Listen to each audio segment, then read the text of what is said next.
Om Namo Bhagavate Shri Ramanaya.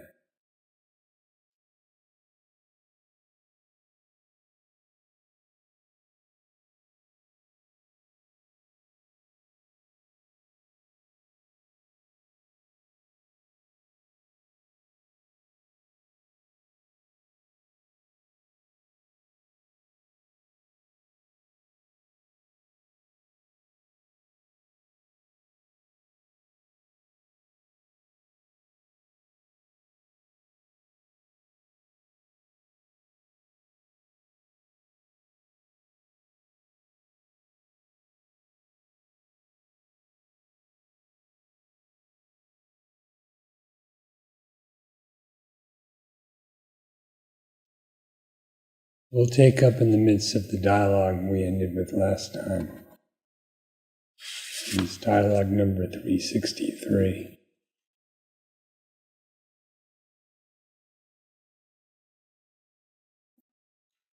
We begin with the question, what is the ego self? Sri Bhagavan replies, the ego self appears and disappears and is transitory, whereas the real self always abides, permanent. Though you are actually the true self, yet you wrongly identify the real self with the ego self.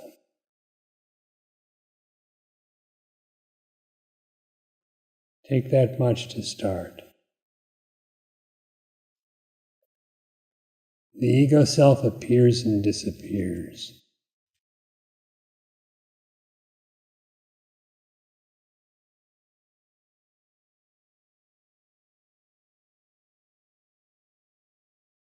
That which sees the rise of the ego must itself be non-arising. That which sees its setting or its disappearance must be without setting, without disappearance.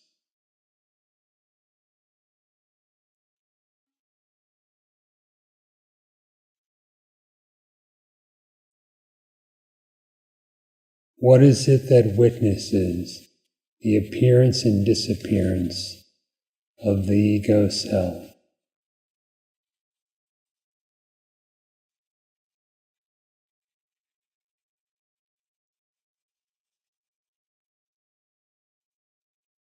An unchanging existence and an immutable consciousness sees the appearance and disappearance without itself appearing and disappearing.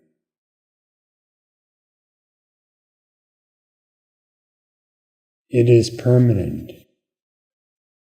while the ego is only transitory.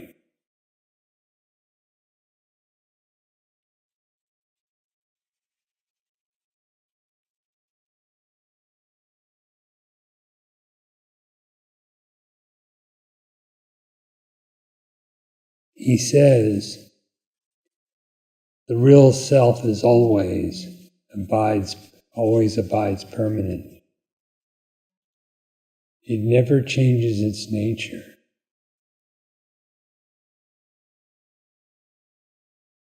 That, the unchanging existence,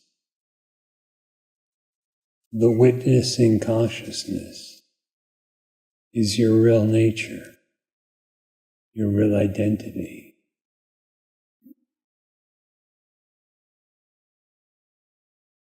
So what happens? Sri Bhagavan explained, though you are actually the true self, yet you wrongly identify the real self with the ego self.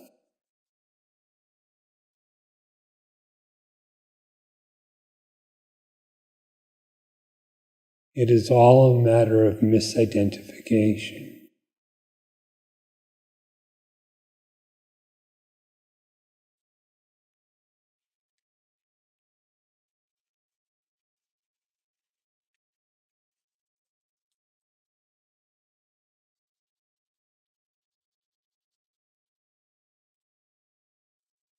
Observe the Maharshi's answer is not intended to establish any reality to the ego, even to its appearance and disappearance. Rather, this is explained so that you identify yourself correctly as the non-appearing, unchanging, permanent, never disappearing, actual existence, the real self. The real self always abides. It always is just as it is.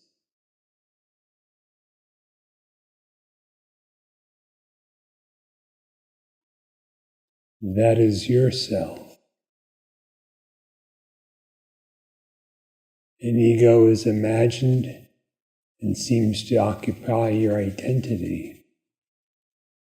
That is delusion.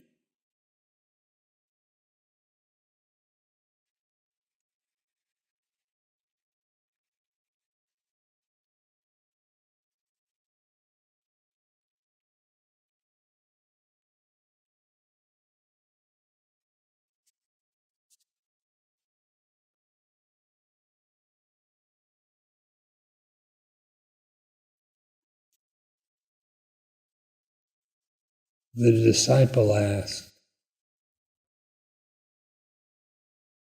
how does the mistake come about? Which mistake? The wrong identification of the real self with the unreal ego. How does the mistake come about?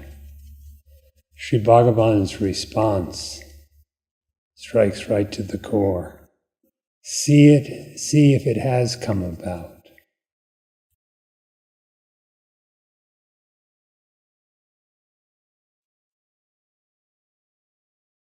Who has actually seen the existence of the ego?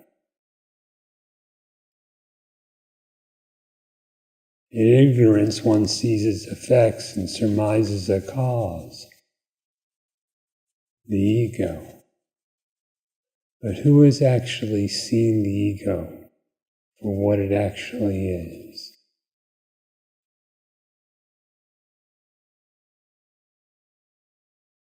How does the mistake come about?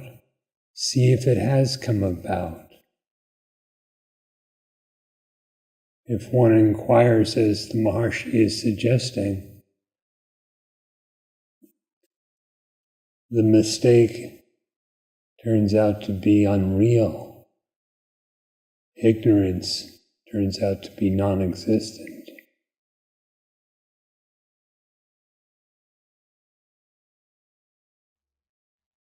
For who would make the mistake? The self that is the reality and always abiding? It cannot be. Who would make the mistake?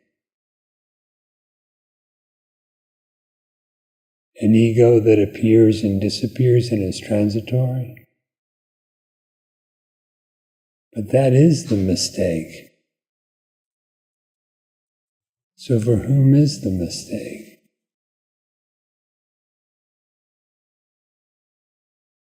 In this way we find out if it has come about.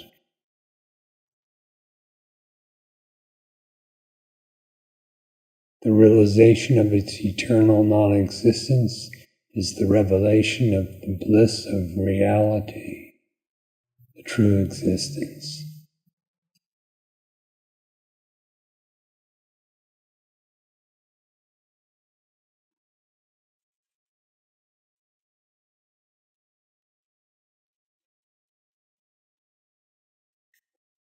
The disciple then said, one has to sublimate the ego self into the true self. But Sri Bhagavan replied, the ego self does not exist at all.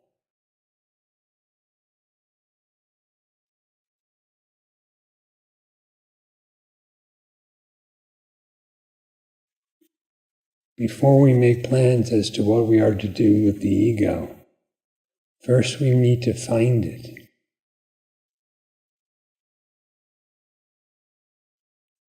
The attempt to find it is spoken of as its destruction.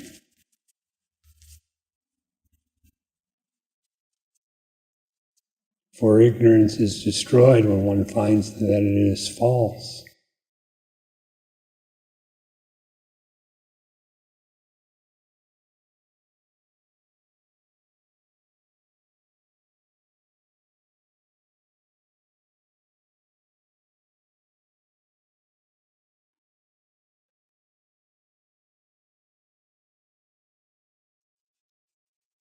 Consider the profundity of the Maharshi's response. The ego self does not exist at all.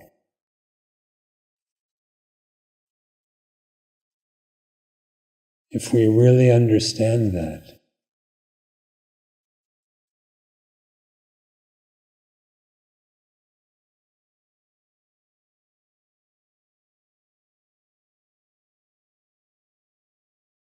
if we truly understand that, where is any cause of ignorance, of bondage, of suffering?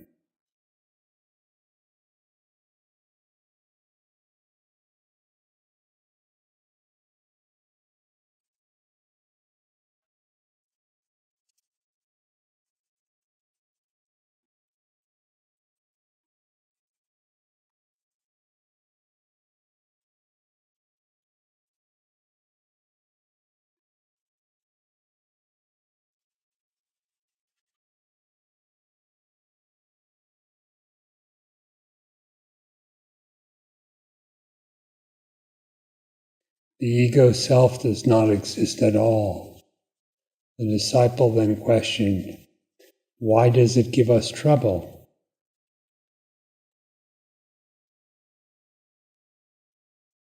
The Maharshi replies, to whom is the trouble? The trouble also is imagined. Trouble and pleasure are only for the ego.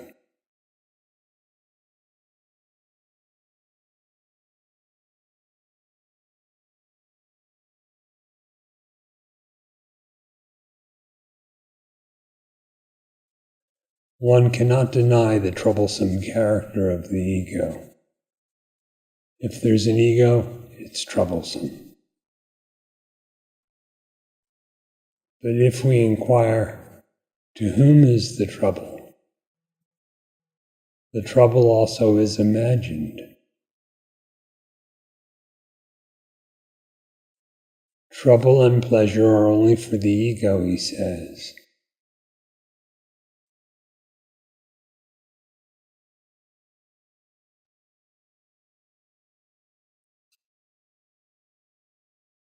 So the ego suffers on the consequence of its own imagining.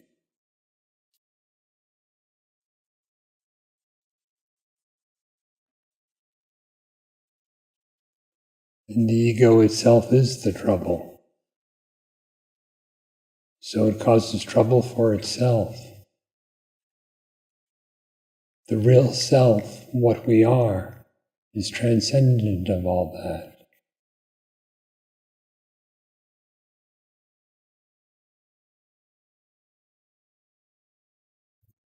The real self stands transcendent of trouble and pleasure.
The disciple then asked, "Why is the world so wrapped up in ignorance?"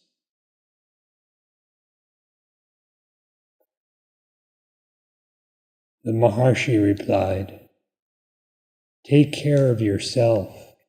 Let the world take care of itself. See yourself. If you are the body, there is the gross world also. If you are spirit, all is spirit alone."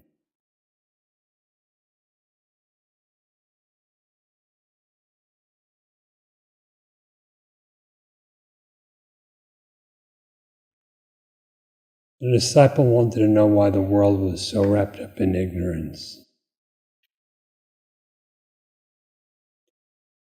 The Maharshi immediately advised him to take care of himself.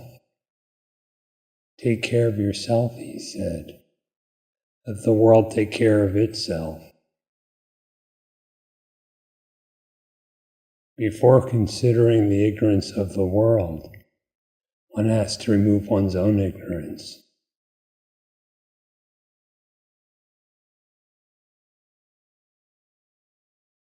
Otherwise, one does not address one's own ignorance. If the world is ignorant, one is a participant in it, making matters worse, not better. If the world by its nature is not ignorant, then it is one's own mental projection, one's own ignorance. Either way, it would be far wiser to address one's own ignorance. Being free of ignorance, you see yourself. Where then is the world in the vision of the self?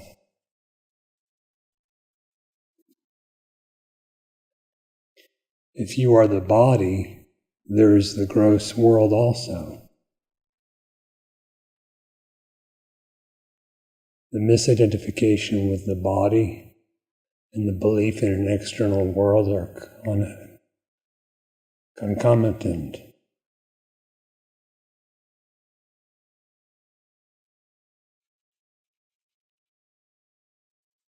Are we bodies?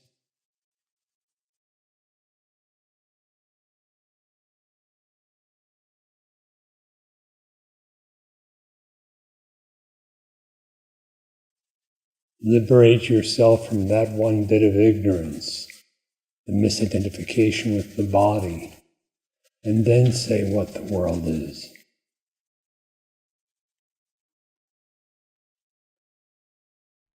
The Maharshi said, "If you are spirit, all is spirit alone."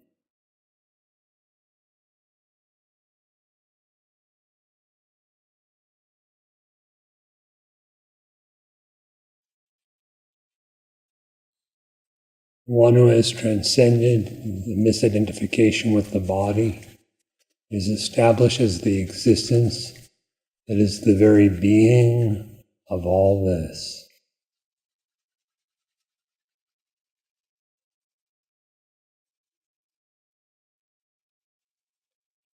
That Brahman, which is the entire universe, is yourself. You must free yourself of the ignorance of thinking you are the body in order to perceive it.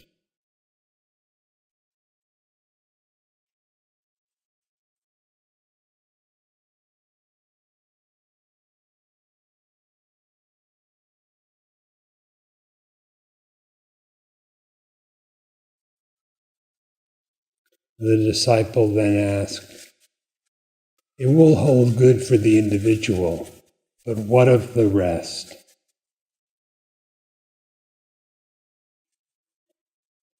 Sri Bhagavan responded, "Do it first, and then see if the question arises afterward." In his very question, what of the rest? Perspective is still that of a belief of an external world, occupied by individuals who are embodied. Do it first, Inquire first. See the self as it is. Free yourself of ignorance first, and then see if such questions arise.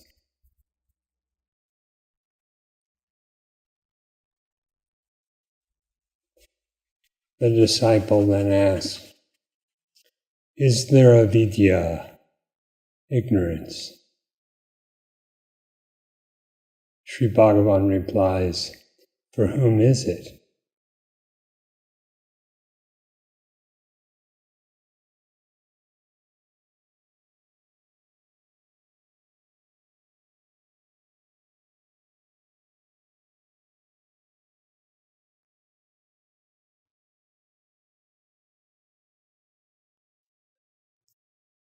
If we formulate an idea, there is avidya, there is ignorance, without actually knowing ourselves, free from ignorance. It's just more ignorance, isn't it?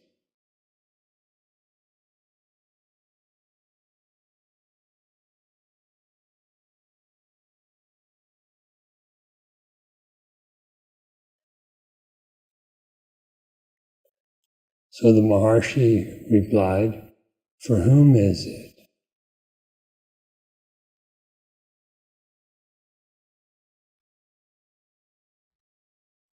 The disciple said, for the ego self.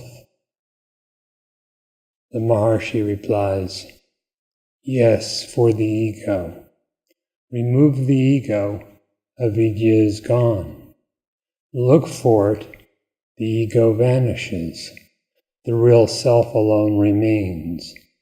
The ego professing avidya is not to be seen. There is no avidya in reality. All shastras are meant to disprove the existence of avidya.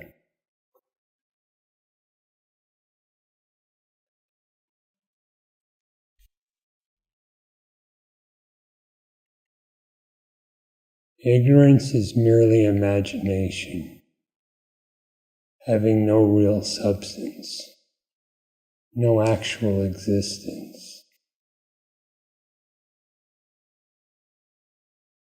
It is the ego. It is for the ego.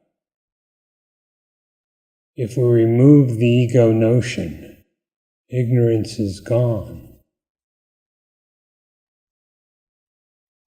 The ego is the root of all delusion. This is why inquiry to know oneself is the supreme means to liberate oneself from the bondage of ignorance.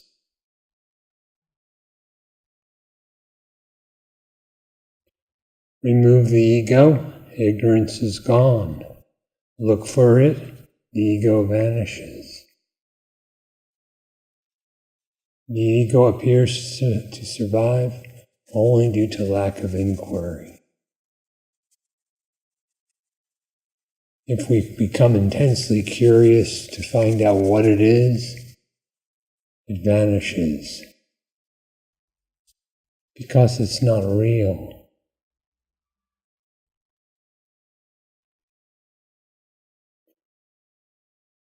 What happens? The real self alone remains. The ego, professing avidya, is not to be seen.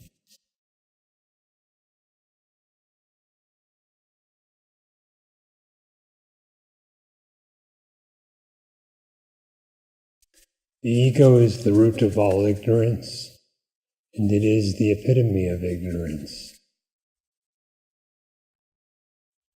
The ego and its ignorance are both unreal. Look for it, and it vanishes.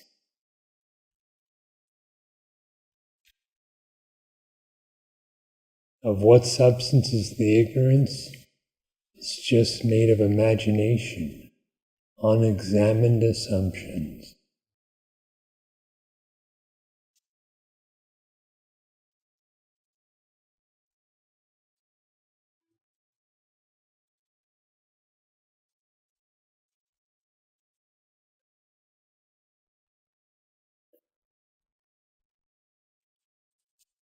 So he finishes by saying, there is no avidya in reality. Ignorance is not a reality. Ignorance is entirely unreal. Its content is unreal, and it itself is unreal.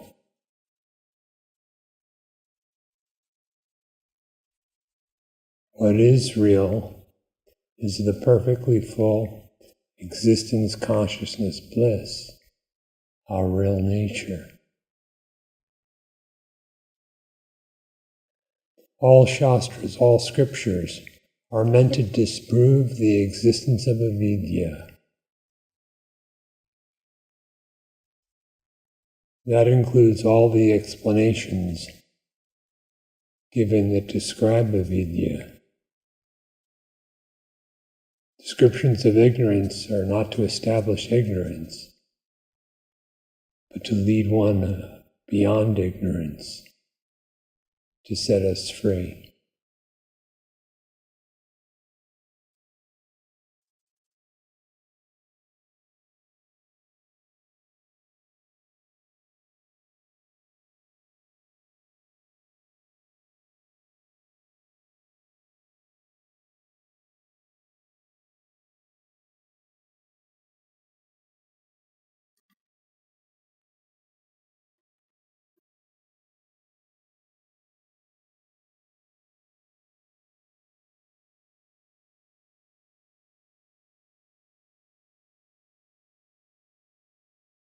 The disciple asked, how did the ego arise? Which is very similar to the previous question about how did the mistake come about. How did the ego arise? Sri Bhagavan once again says, ego is not. It just is not. Otherwise, do you admit of two selves? The real self and the ego self? Our self is only one. So he says, ego is not, otherwise do you admit of two selves? How can there be avidya in the absence of the ego? If you begin to inquire, the avidya, which is already non-existent, will be found not to be, or you will say, it has fled away.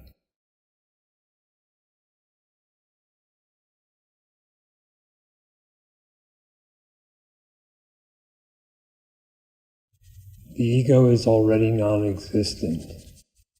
Ignorance is also already non-existent. We have only to see its unreal nature, and thereby abide free of these imaginings.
Sri Bhagavan continues, ignorance pertains to the ego. Why do you think of the ego and also suffer? What is ignorance again? It is that which is non-existent. However, the worldly life requires the hypothesis of avidya.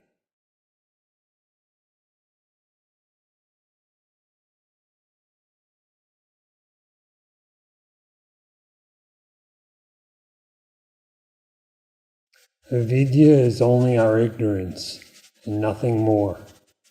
It is ignorance or forgetfulness of the self. Can there be darkness before the sun? Similarly, can there be ignorance before the self-evident and self-luminous self?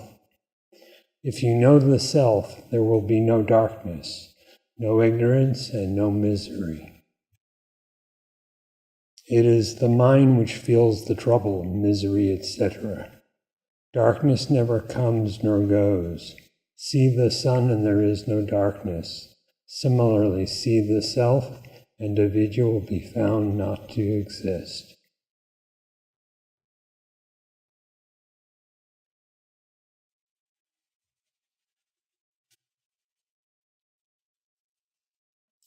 Ignorance pertains to the ego. And all bondage and suffering is due to ignorance. Ignorance pertains to the ego. It does not pertain to the true self. So, why do you think of the ego? Why do you suppose yourself to be an ego and then suffer? It is playing about with unrealities and is entirely not necessary. What is ignorance again, he asks. It is that which is non-existent.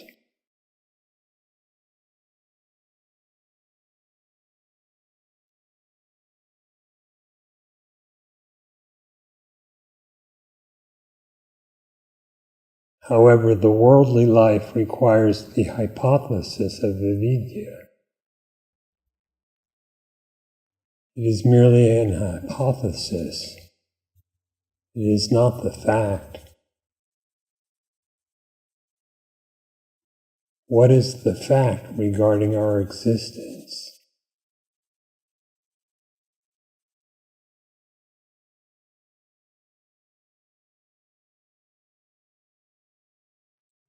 That is quite naturally, entirely egoless.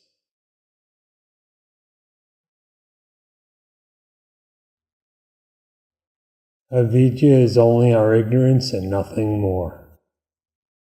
It's not a power, it's not a second reality. It's just ignorance. The stuff of imagination.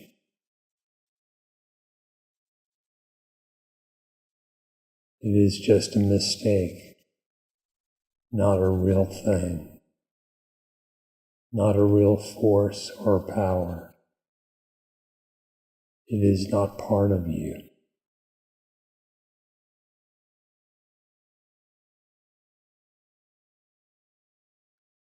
It is ignorance or forgetfulness of the self. Can there be darkness before the sun? From the sun's perspective, there is no darkness ever.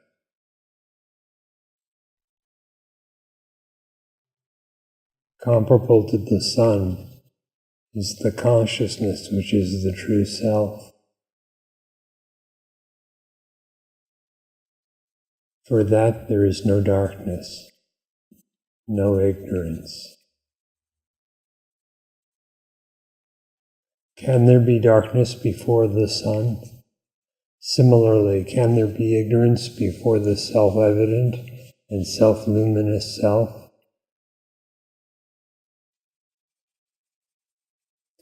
It is self-luminous, self-evident. Nothing in addition is required to know the self as it is. Simply inquire and thus destroy the ignorance by finding out its non-existence. Simply inquire and dissolve the ego by realizing its non-existence. No other instrument such as a mind, etc., is necessary to know the self, for it is self-evident, self-luminous, that is, self-knowing.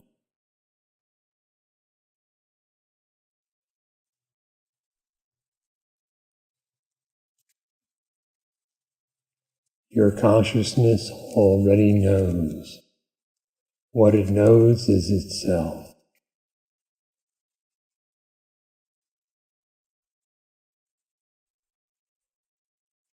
Just stand free of the limitations superimposed by the non-existent ignorance.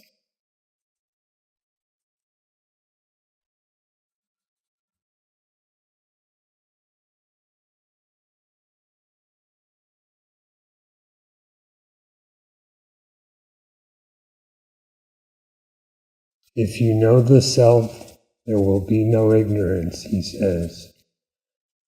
No darkness, no ignorance, and no misery.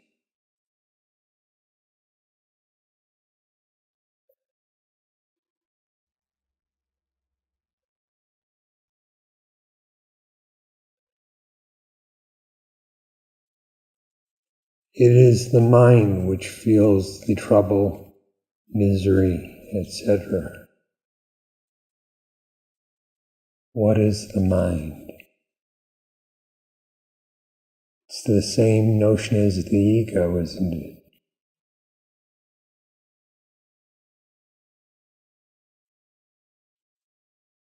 An ego is another existence in addition to the real self. A mind is a second knower in addition to the supreme consciousness.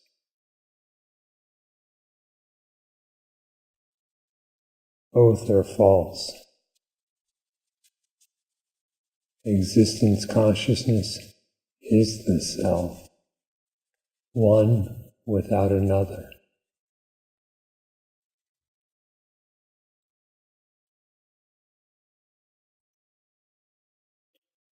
Darkness never comes or goes. Darkness has no substance. It's not a real thing. It doesn't come or go. See the sun, and there is no darkness. That is, know your own consciousness as it is, and there is no ignorance. Similarly, see the self, and avidya will be found not to exist.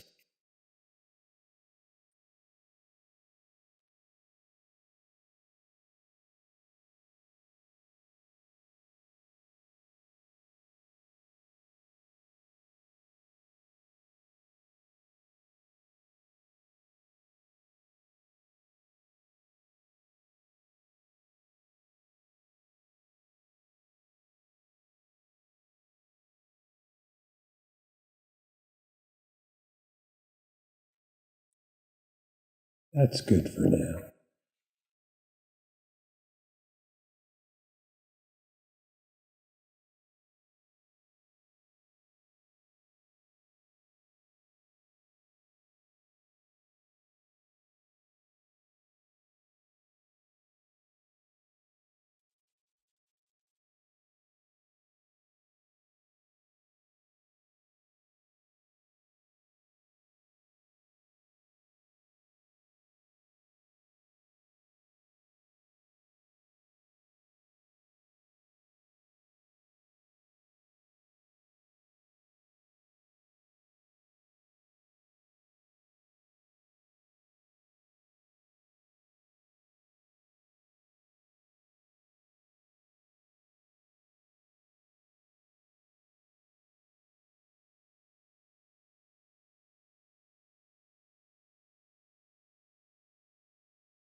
Avidya